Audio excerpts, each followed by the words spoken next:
Il a tué ma fille. Fais-le souffrir.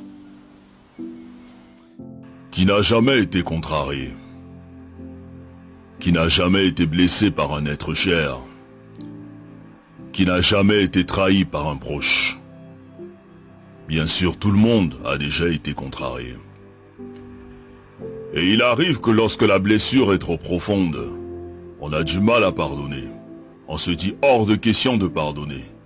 Ce que cette personne m'a fait est inacceptable. Mais à cet effet, que signifie donc pardonner? Pardonner, c'est le fait de ne pas tenir compte d'une offense qu'on t'a faite, d'une erreur, d'une faute.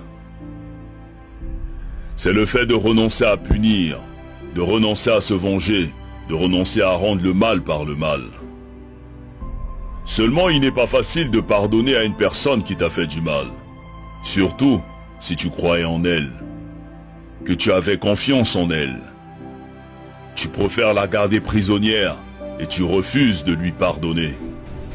Le souci est que lorsque nous refusons de pardonner, nous nous constituons nous-mêmes comme étant prisonniers.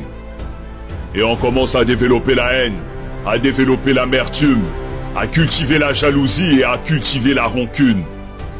Et pourtant tous nous souhaitons que Dieu nous pardonne. Pour nos erreurs, nos offenses, nos imperfections et nos failles.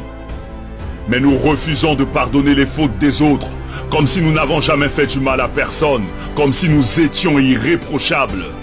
Qui donc peut oser dire qu'il n'a jamais fait du mal? Qui est parfait? Qui n'a jamais commis d'erreur? Qui n'a jamais fait le moindre mal? On souhaite tous que Dieu nous pardonne pour nos bêtises, mais on refuse de pardonner les fautes des autres, on refuse de leur accorder notre pardon. Et nous sommes toujours les premiers à aller à l'église, à aller à la mosquée, alors que dans nos cœurs nous avons des gens qu'on a constitués comme prisonniers. Mais jusqu'à quand allons-nous porter ces fardeaux? Jusqu'à quand allons-nous refuser de pardonner? Mais qu'est-ce qu'on gagne à détester ceux qui nous ont offensés?